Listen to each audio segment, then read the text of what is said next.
Hello everyone. In this tutorial I am going to explain sampling. As we can see here that data is being collected using a suitable sampling method by the researcher for the purpose of the research. Therefore, researchers should have good understanding of the sampling methods before conducting the research. Data collection can be done using census method or a sampling method. Census method is the method where the information is collected from every member of the population, whereas in the sampling method, sampling means selecting a particular group or sample to represent the entire population. Most of the researchers, due to time limitation, go for sampling method. Now here is the comparison of census and sampling method. In census method, data is collected from every member of the population, whereas in sampling method, data is collected from selecting some members of the population. In census method, enumeration is complete, and in sampling method, enumeration is partial.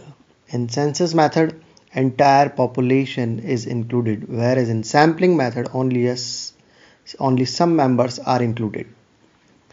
Census method is time consuming, whereas sampling is less time consuming. Census method is expensive in comparison to sampling method. Census method is more reliable than sampling method. Census method has no sample error, but in sampling method, sample error may found. Census method is suitable for heterogeneous population and sampling method is suitable for homogeneous population.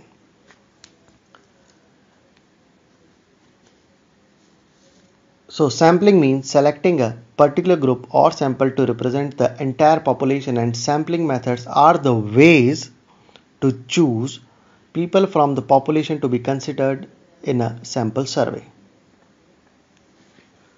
For example, we can see here in the figure only some members are being selected from the large population.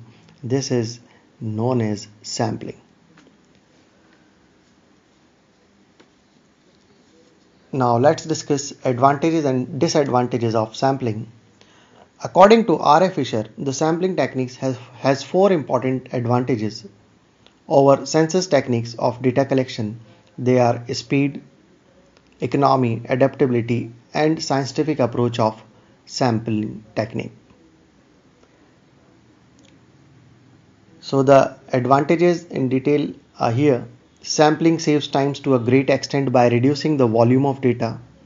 You do not go through each of the individual items. Sampling method avoids monotony in works. You do not have to repeat the query again and again to all the individual data.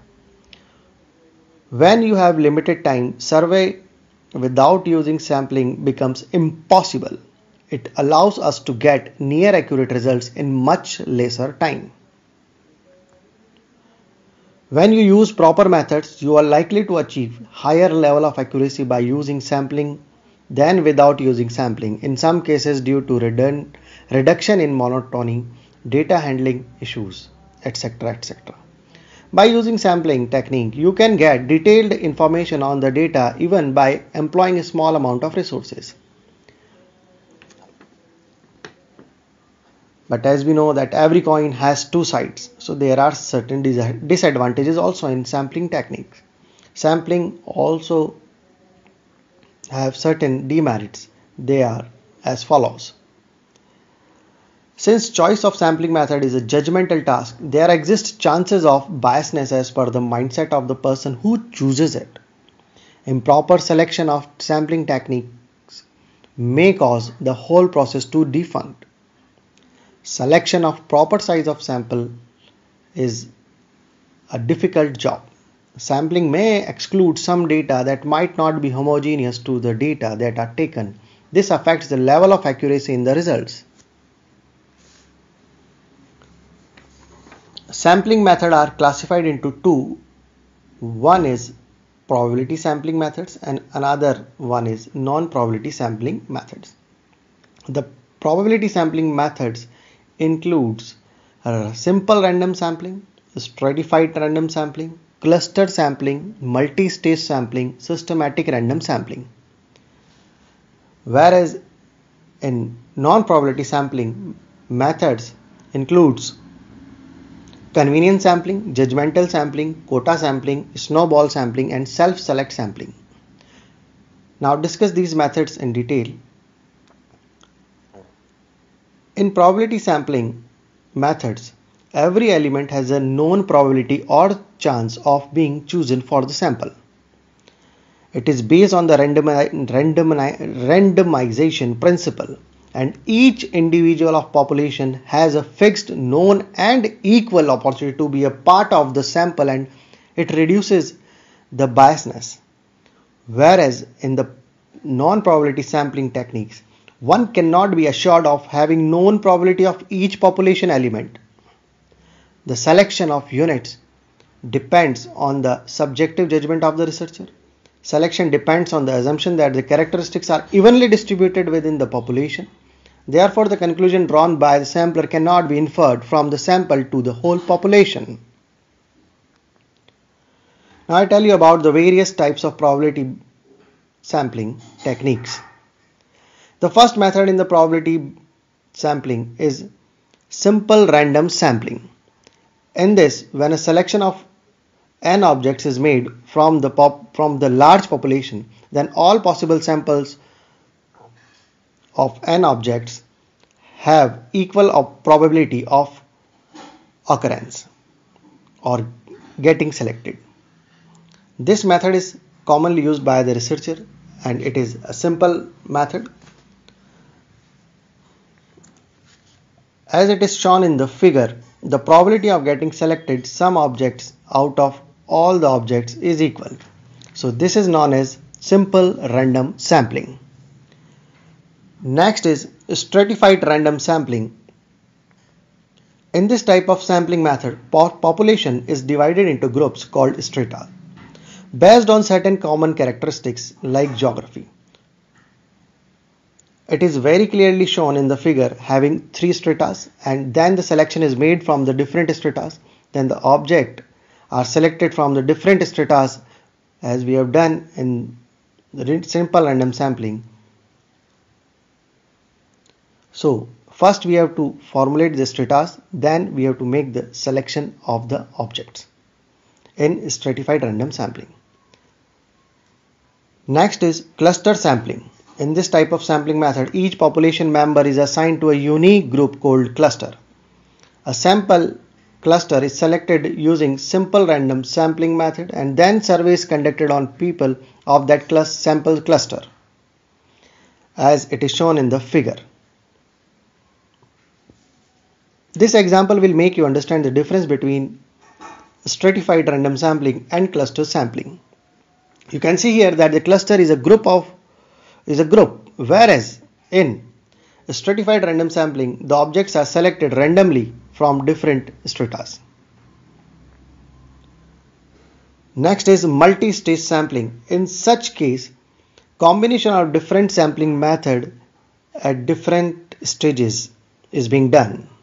For example, at first stage, cluster sampling can be used to choose clusters from population, and then sample random sampling can be used to choose elements from each cluster for the final sample. In the example given here, first sub-districts has been chosen from the districts, and then wards has been chosen from wards in the sub-districts, and at last stage blocks are selected from the selected wards. So this way, in multi-stage sampling, at multiple stages, different type of sampling can be used for making the selection of the objects. Next is systematic random sampling. In this type of sampling method, a list of every member of population is created, and then first sample element is randomly selected from first k elements. Thereafter, every kth element is selected from the list. It can be clearly understood by the example given here. Every third person has been selected from the given population. Now coming to the non-probability sampling methods. Non-probability sampling methods are convenient and cost saving, but they do not allow a researcher to estimate the extent to which sample statistics are likely to vary from population parameters. Whereas probability sampling methods allows that kind of analysis, following are the types of non-probability sampling methods. So now let's discuss various non-probability sampling methods. So the first one is convenience sampling. In such sampling methods, surveyor picks people who are easily available to give their inputs. For example, a surveyor chooses a cinema hall to survey movie viewers. If the cinema hall was selected on the basis that it was easier to reach, then it is a convenience sampling method. Similarly, in the picture shown here, the researcher has selected the people who are quite near to him. Next is judgmental sampling. Judgmental sampling is also called purposive sampling or authoritative sampling. It is non-probability sampling technique in which the sample members are chosen only on the basis of the researcher's knowledge and judgment. As the researcher's knowledge is instrumental in creating a sample in this sampling technique, there are chances that the results obtained will be highly accurate with a minimum margin of error. The process of selecting a sample using judgmental sampling involves the researchers carefully picking and choosing each individual to be part of the sample. The researcher's knowledge is primary in this sampling process, as the members of the sample are not randomly chosen. In this, it involves selecting a group of people because they have particular traits that a researcher wants to study. For example, consumer of a particular product or service in some type of market research. So these are the common examples or the types of research where judgmental sampling can be used. Next is quota sampling. It is a non-probability sampling technique wherein the assembled sample has the same proportions of individual as the entire population with respect to known characteristics, traits or focused phenomena. Quota sampling is a known probability sampling in which the groups in the sample are proportional to the groups in the population. In the example given here, male above age 50 are selected. So this is a quota sampling. Now the next is snowball sampling. This is also known as chain sampling, chain referral sampling, referral sampling also, where research participants recruit other members for the study. This method is particularly useful where participants might be hard to find. For example, a study on working prostitutes or current heroin users. Selecting participants by finding one or two participants and then asking them to refer you to others. And you can see a snowball sampling shown in the figure here, that a group of people are referring to the other group. This way the sampling is being done. This is known as snowball sampling. Thank you very much. So here this tutorial is all about. Now the next is self-selection sampling. This is also known as volunteer sampling. Self-selection sampling is appropriate when we want to allow units or cases whether individuals or organizations to choose to take part in research on their own accord.